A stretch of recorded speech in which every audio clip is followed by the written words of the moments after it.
To stay up to date with everything here at QCA, please subscribe to our channel and feel free to share our efforts and support our cause. Jazakumullahu khairan for watching. Hello everyone, I hope you guys are having an amazing day so far, and I wish you all a very warm welcome to my video. My name is Maryam Muhammad and I'm in 10th grade, and as you guys may already know, today I will be explaining my science fair project, Bacteria on the Loose.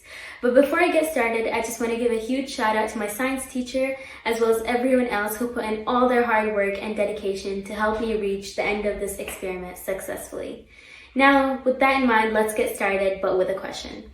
Have you guys ever thought about how much bacteria really lives in your very house?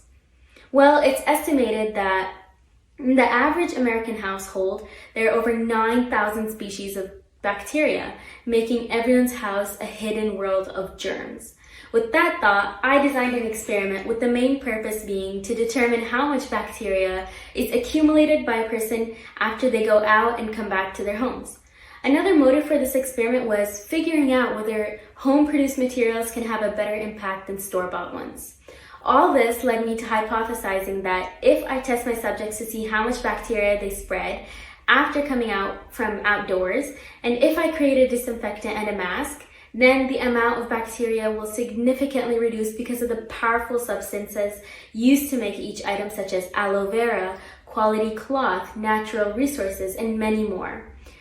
I also hypothesized that if I test the amount of bacteria each subject has, all of the groups there are, which are Group A, hands and face, Group B, doorknob, Group C, car, and lastly Group D, phone/wallet, then the amount of bacteria in the phone and wallet group will be the most, because people do tend to touch those belongings very often.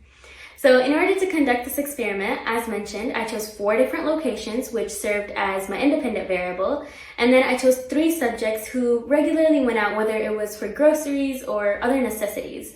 And I would measure the amount of bacteria in the location before and after they went out. So just to paint a large picture, there are 4 parts to this experiment. The first 2 involve the bacteria being tested before and after the subject goes out using standard materials, and then the last 2 involve using my homemade materials. So I conducted a total of 2 trials which lasted 31 days each, measuring the bacteria every single day. And you can see that by taking a look at these tables, which are filled with quantities. And after completing this entire experiment, my hypothesis was proven partially correct. I discovered that my homemade resources had far better results than the normal or the standard ones. For example, if you take a look at this graph, it shows the amount of bacteria accumulated by subject 1. And as you can see, the 2 columns on the left represent the standard resources, and the 2 on the right illustrate the homemade ones. So just by looking at these 2 sections, after applying the resource, you can see that the homemade one had far, far better results.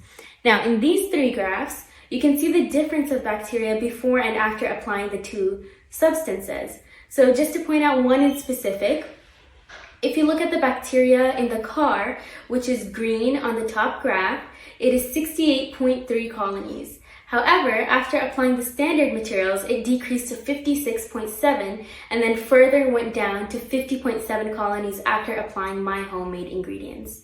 Another finding I established was that before applying any type of disinfectant or germ killer, the doorknob of the front door held the most amount of bacteria with an average of 69 colonies. This is definitely an eye-opener because it shows us that that is one of the dirtiest places in your entire household, yet we tend to overlook that. So personally, I would definitely want to expand this experiment in the future by increasing the number of trials and locations and trying out and making new products as well. So just to tie this all together, I feel as if this experiment is very beneficial to society in so many different ways. First of all, it teaches us to be mindful and aware of the things we come in contact to, as well as the products we use as bacteria removers. It shows us the benefits of using homemade resources.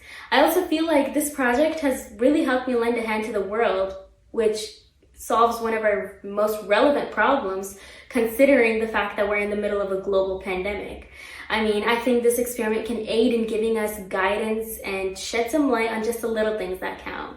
So with that in mind, we should all take the safety precautions that are necessary and just try to prevent the accumulation of bacteria the best we can. To end, I just want to remind you guys to think before you touch any single thing, because you never know how much bacteria may be hidden beneath that surface.